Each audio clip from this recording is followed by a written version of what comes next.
Hello, hello.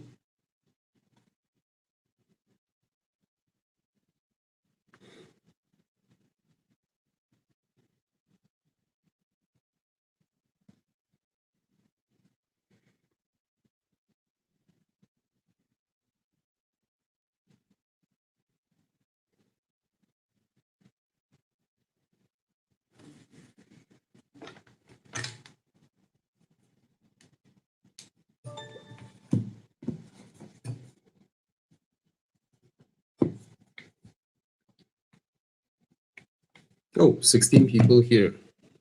Say hi if you're in. We'll just wait for more people to come in while after a busy day. Wow, it's so old school, man.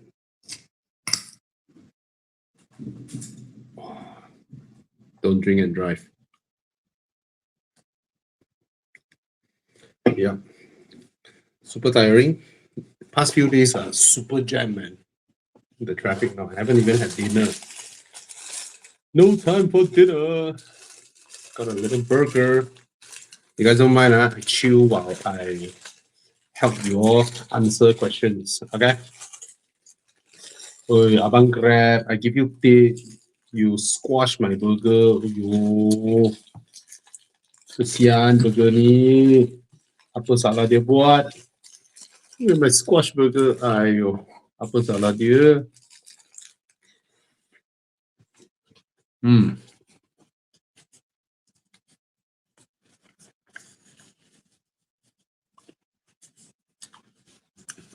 Iron Norm asked me, J7 PHEV or Irma's 7 PHEV, which one more EV feel?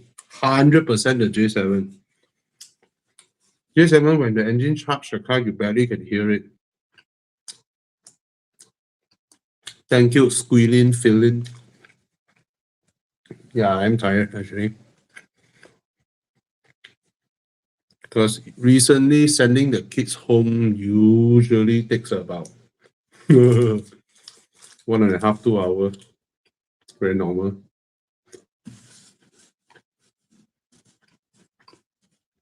Hi, Catherine. Hi, COVM. Hi, Orbly. Hi, Munim Musir.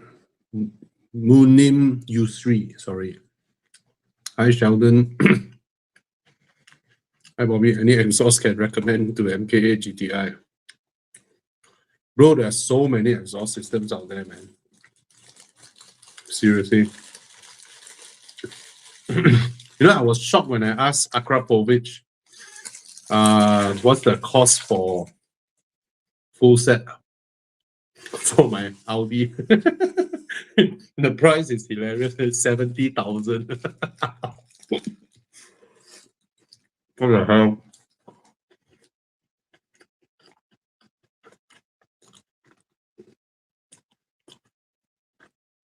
Interesting question. Irma 7 or iCar? I think the iCar 03 left me a stronger impression. It has more character. Irma 7 is not bad, but Irma 7 is more mainstream. Handling wise, definitely the iCar.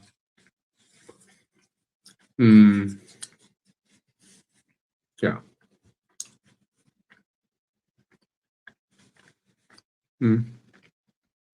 30-year-old here looking for a 2020 CX3, HRV 1.5, Activa 1 liter. My partner, she is a spirited driver, currently owns a Toyota Anza. Hope upgrade in future again to X1 GLA XC40.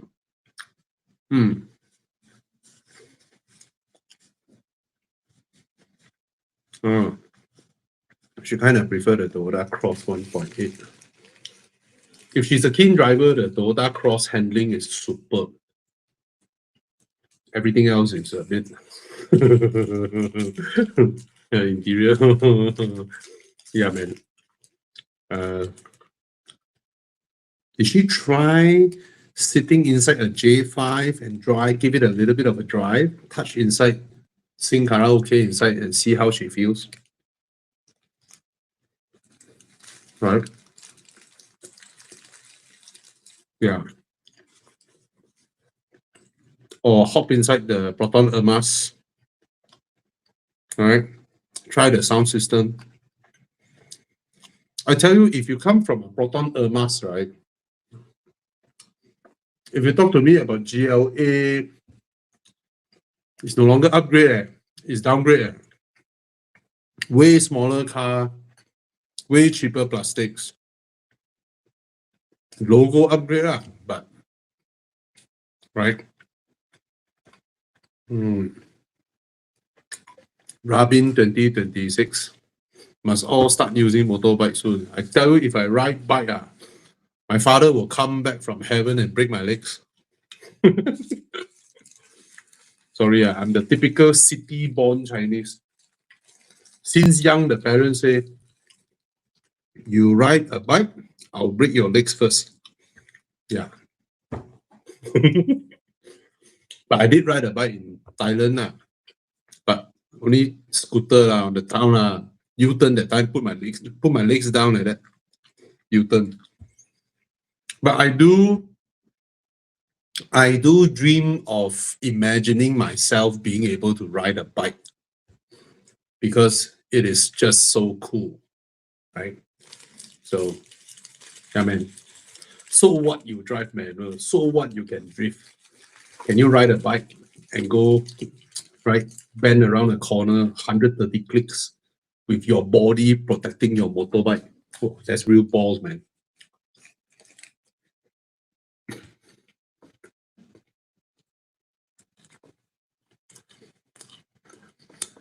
Thinking of getting an EV. I think go and buy faster. Who knows? Suddenly the car 300 over 1,000. How? Right.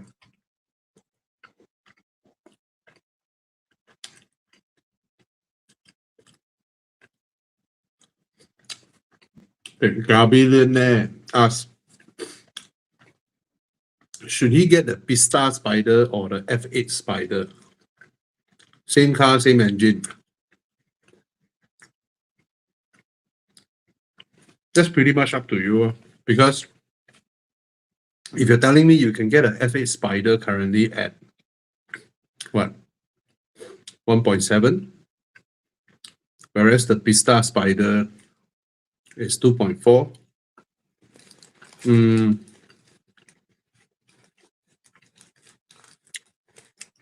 I think the Pista prices can still go down, whereas your F8 Spider will also go down, but they should.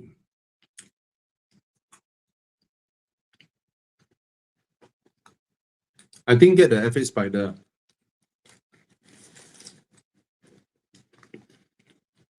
In the long run, I don't think people will appreciate the Pista as much as people appreciate the Speciale, right? Pista is an older car, F8 is a newer car. If you tell me both prices are 200-300K difference, then maybe yes, but 700K difference, that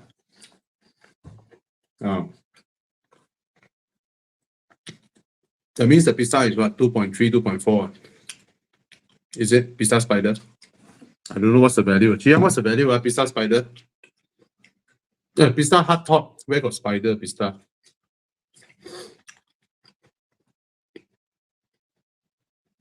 How much is the Pista?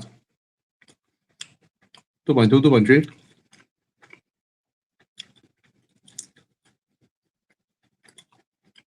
2.6, 2.4. Okay, around there. F8 Spider, 1.6, 1.5, 1.6, right? You can get the F8 Spider. Get the F8. Because you are talking about 2.4, that value belongs to the Speciale. In the long run, the Pista will fall below the Speciale. Speciale will continue to go up. Pista will continue to slowly come down.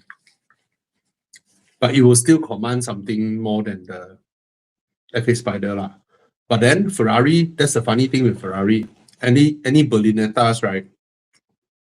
They always stabilize around 800K mark. And then when you're a Spider, it's 1 million. In the long run, 488 will be the cheapest. 488 will easily go below. It won't go below 430, but it will easily go near on par with the 458 value. And then a well-restored 458 will definitely worth more than the 488 in the long run. But F8 is genuinely good because F8 has the same engine as Pista, the most modern before they went hybrid. So F8 should command value also. And if you're considering between these two, right, in Ferrari speak, the Spiders always have a higher value. But of course, Pista is a special edition. So, oh, Pista Spider, maybe 3 million. Yeah, I think I'm fine. I'll get the F8 Spider. Yeah. Yaris Cross HEV can buy. I don't like the Japanese HEV, honestly speaking. They are so fuel efficient. Why the hell you need HEV? I think I have previous video that explained my annoyance with you quietly quietly inching in traffic jam. You're listening to your music. You are just releasing your brakes and then the car slowly rolls. This kind of situation, the car should be absolutely quiet. But in the HEV, a Japanese HEV, in this kind of situation, the car will suddenly, it's fucking annoying, when you're in the jam. Yeah, damn annoying.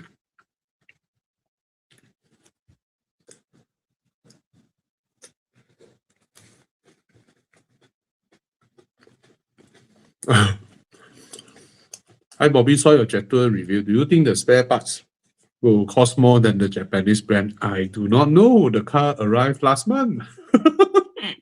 I have no data. I have no idea. Oh, set in a J5 2 weeks ago. Quite good, but a little too big. Hey, outside is smaller than the Corolla Crossway. Just inside big only. Hi, Brian.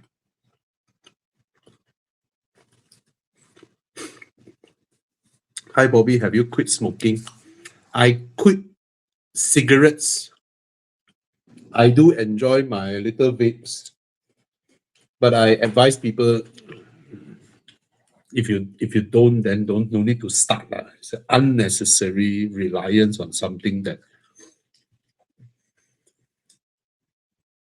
But I'm the type where sometimes I go out, I didn't bring also tidak pam, yeah. Hi, Mike. Hi, Bobby. What do you think about Mazda CX-80? I don't know. Is that a three-row? I don't know, man. Mazda need to do some benchmarking way. Always style nicely, go inside the car, then tight. What the hell, right?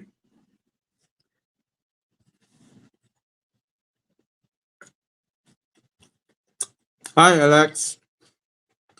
Wow, I appreciate this, man. Thank you so much. Do you guys think I should start a members thing on YouTube? Or some people advise me to start the members thing. They say, because most of my audience are not people who watch for fun, right? People who watch for fun won't watch my video because it's too long. But my video is solely for people who want to buy that particular car, right? If you want to buy that car, you watch everything, right? Even other language also you watch, right? So someone told me that actually people will be willing to pay to support me. Don't charge too high. Maybe they don't mind. I don't know. CX-8 diesel user here, thinking of getting CX-80. Okay, I haven't driven the CX-80, but I can tell you the difference I felt from CX-60 versus CX-5. Because your CX-8 is the same generation as the CX-5 that's everywhere, right? The new rear-wheel drive platform Mazda SUVs, right? They are very hefty. They feel like European X5, X4s. So they are very hefty. So the nimbleness of CX5, even CX8 to a certain extent, is gone. All of them felt like the CX9, hefty. So I'm not sure that will be something that put you off. But when you're able to test drive the car, you go and test drive it. All Mazda interiors are fantastic. Design looks amazing. Just that packaging wise, they still lose out.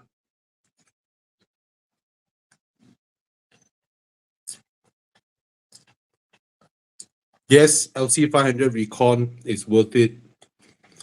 It's a Lexus. You don't need to service in Lexus Malaysia. Okay, it's not a complicated car. Yeah, you can buy, and many places will be able to service that car. Trust me. But if you itchy butt, you like to go back to Lexus, also can. But no need. Super reliable car. I introduce you to my buddy. I got a few buddy also got LC500. Okay. Just DM us on Instagram. All right.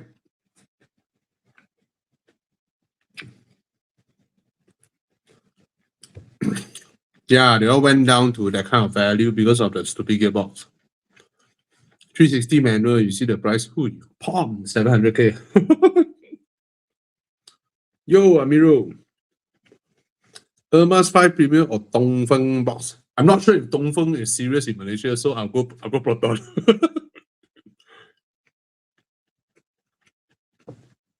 Thank you for enjoying my Cantonese review, but I realize lesser and lesser people can speak Cantonese these days. So the 40-year-old only speak Cantonese. Right. Even the 30-year-old, they all speak Mandarin. 2021 520i.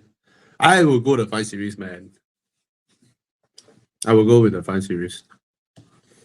More spacious than the Camry, if I don't remember wrongly.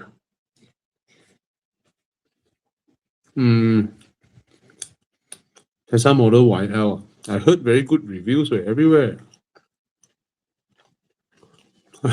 Your free videos are like other people membership video. Thank you.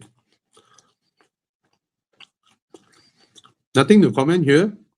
Terence saying, I'm also someone who is like that because modern cars are so nice, right? My youngest car is 11 years old. Yeah.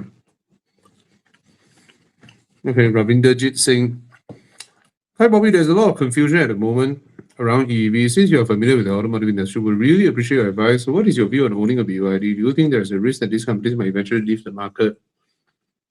No, I don't think so because Malaysia is a very important market for Southeast Asia. Yeah.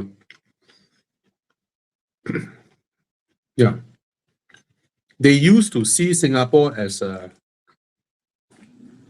trendsetter market.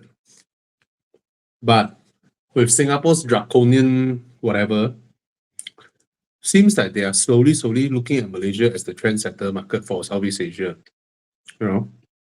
But see, I tell you, MITI do all this nonsense because election is near. I tell you, it's politically driven. You think ministers are stupid? They're not stupid, right? They are smarter than all of us. Whatever we see on newspaper, on the things they say, the things they do, the things they purposely do, and then you scold them and their party and their whatever upper, it's all politically driven. I tell you, election is coming, right? An early election is definitely coming. Before the government run out of money to subsidize petrol, election will happen. It will be a snap election, I believe. And yeah, of course, they're waiting for the Iran war.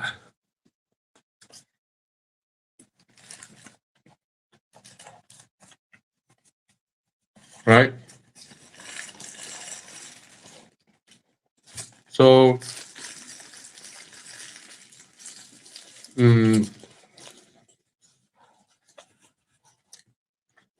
if you're worrying about a brand disappearing and then you don't get any after sales support and all that, right? I think EVs are, you'll be happy EVs have very little parts in it, right? Yeah, just get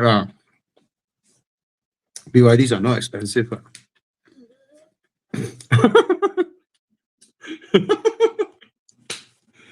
This is hilarious.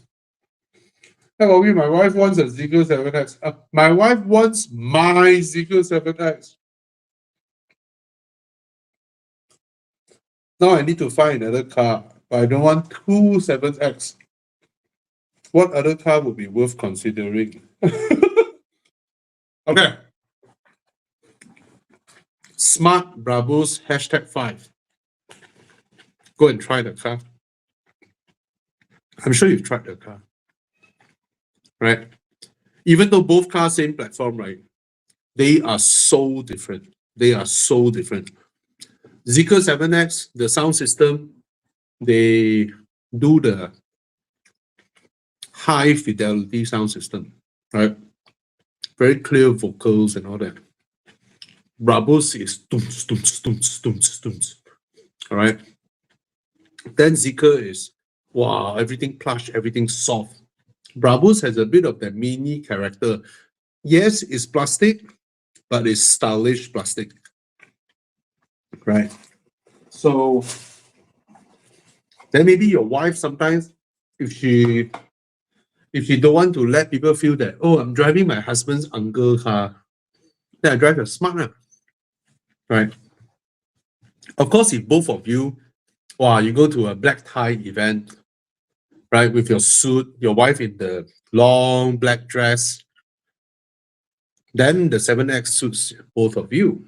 But if you go for some friends' birthday party, anniversary with some themes, you know, everyone want to look young, wear jeans, sports shoes, and all that, then the Brabus is fantastic. Right, there's a duality in having both cars that serve different occasions, I think. Not bad. Like you go pickleball, right? Drive your Brabus, right? Shorts, sports skirt or whatever. Hey, wait, Hanif, okay, maybe hijab but still, right? Try that. If you're talking similar budget, or if you don't want to spend another $250,000 on another car, there's a very nice option, the V23 iCar. Lovely, man. Full of character. And then you don't spend a lot of money. 119, you can get one. Such a looker.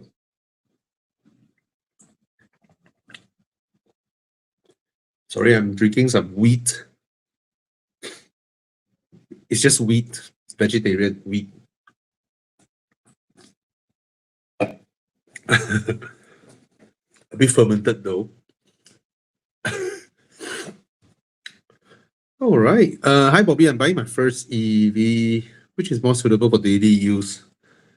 For a 40. Oh, I forgot to record myself. Last week, I wanted to record myself and put up on TikTok, but then I figured, sometimes that's the thing. Someone who, I'm not a qualified social media influencer. I'm malas to promote myself.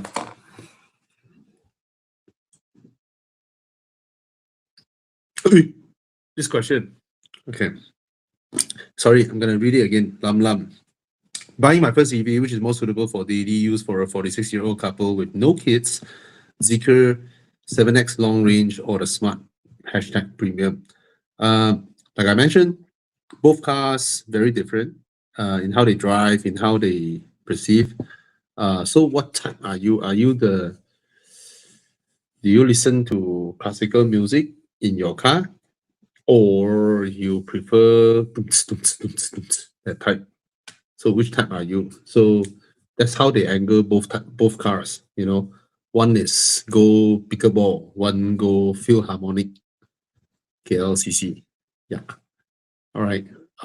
If you ask objectively speaking, for the money, which has a plusher interior, Zeekr.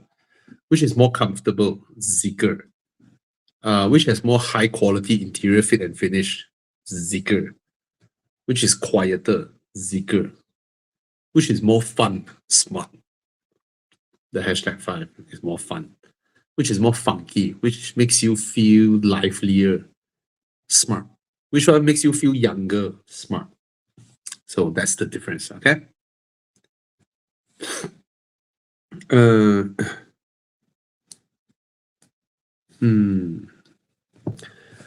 Bobby, do you think X50 premium spec is a good buy for daily commute to work? 20 km per trip to office, around 3.2k net salary.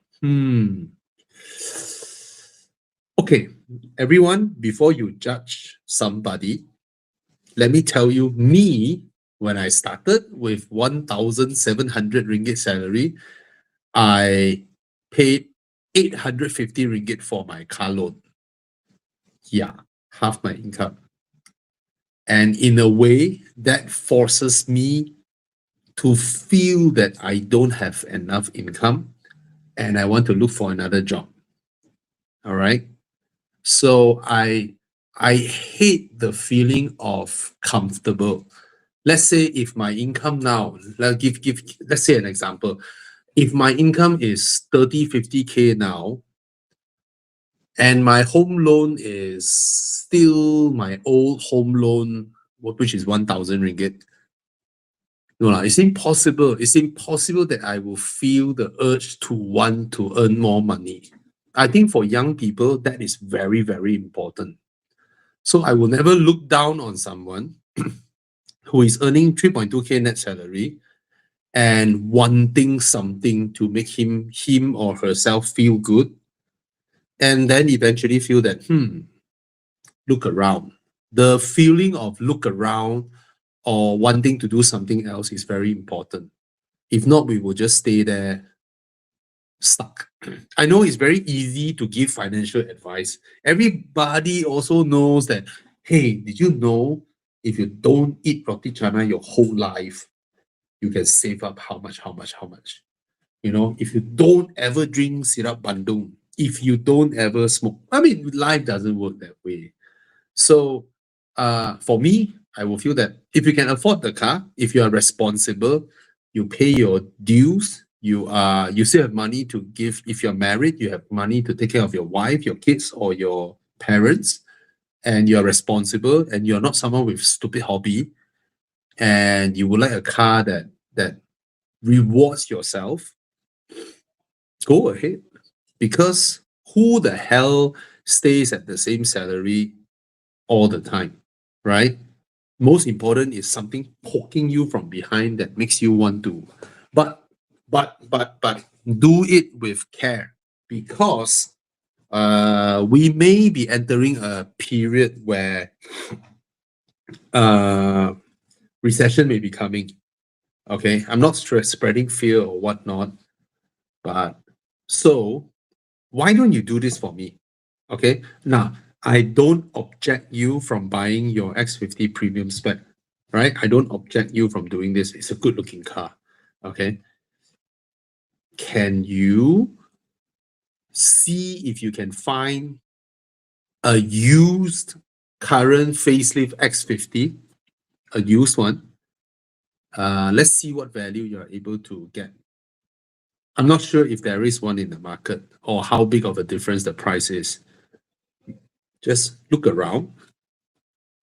How cheap is the cheapest, Chia? I don't think these are even used cars. Some are dealer uploaded, right? Oh, 70k. What's the brand new price? This is executive. Or which one is more atas, premium or executive? Nowadays, all this terminology. Anyway, you go look for a used one, see how much money you save. Be mindful of the interest. If you save 10k, it's 10k. Okay, brand new 86,000. Starting from 86,000. Oh, you'll be saving 15k. 15k is substantial, even if the interest rate is slightly higher for a used car. But for cars of this value, 60, 70, 70, 80k, I think the interest rate differences are minor. Exactly. Victor Lim say, maybe you can consider a pre-owned. Yeah.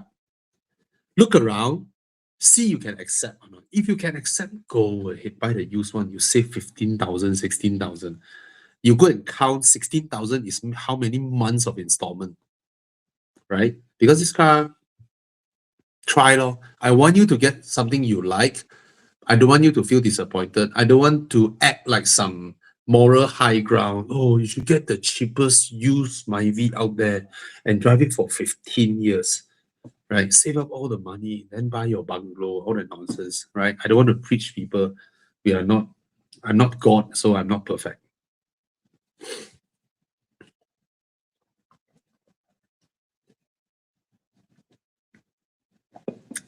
Idea. Yeah, man. I don't know. I don't know. I don't know. Do the membership for what? I'm not gonna limit my videos, even if I start membership. I'm just gonna start membership. See who wants to support me. Maybe I do a meet and greet only for members. Maybe I don't know. 我不知道. Right. Hi, Johan. Yeah, actually, if you ask me which language when I speak, I am most myself, I would say it's Cantonese. I'm a KL boy. I watch Hong Kong movies growing up, right? I swear in Cantonese. Any sudden, like if I'm driving and recording video in English, right?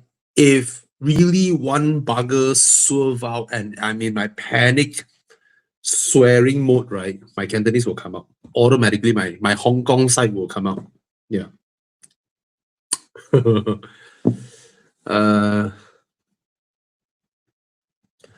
Oh, interesting question. Thomas asks, what's the reason to buy Santa Fe? Seems tough for Hyundai as there's almost no reason to get this car. Hey, I'm of the different opinion that when I test drive that car that day, my mind, I don't know why, I look at the 7-seater inside, I walk through all 3 rows. It has the same, if not slightly, little bit more room than the Tank 500 or thereabouts, or thereabouts with the Tank 500. I know the Tank 500 is a leather frame car, cannot compare, yada, yada, yada, yada. But you cannot blame me because of how squarish the Santa Fe looks, right? Like, I hop into the Santa Fe, my mind won't fly to the Jetour J8 because the Jetour J8 doesn't look like this, right? If you ask me, there's a zombie apocalypse, I'm running towards the cars, right? In the zombie apocalypse, I will hop into a G-Wagon, Santa Fe, Tank 300, Tank 500. I won't hop into Audi Q7. Yeah, I don't want to break down when the zombies are here. No, I won't hop into a CX-8. Now, I don't know whether it can cross that river or not. You get what I mean? So in that context, if the brand new Land Cruiser can be a monocoque, what's stopping a Santa Fe from being compared to a Land Cruiser? And in that context, if the Land Cruiser is the challenger, if the Tank 500 is created to challenge the Land Cruiser, what's stopping me from correlating the Tank 500 to, to the... Is it leather frame? Did I remember wrongly? The Land Cruiser is monocoque, right? Now? Or was that the Defender? Or the Discovery? 我不知道啦, I don't know. So it's the first time I hop into a car that is non-Chinese, has all the interior expensive touch points as if a Chinese, and has so much features built in the car. The seats are amazing. The zero gravity driver seat. Most Chinese cars don't even have it in Malaysia. I mean, I know cars in China, they have the zero gravity Ottoman seat for the driver to rest when he's waiting for somebody, right? Can sleep in the car. Yeah. And the whole interior cabin, the touch points, everything. I just kind of felt that, hey, it's the first time I'm in a car that is non-Chinese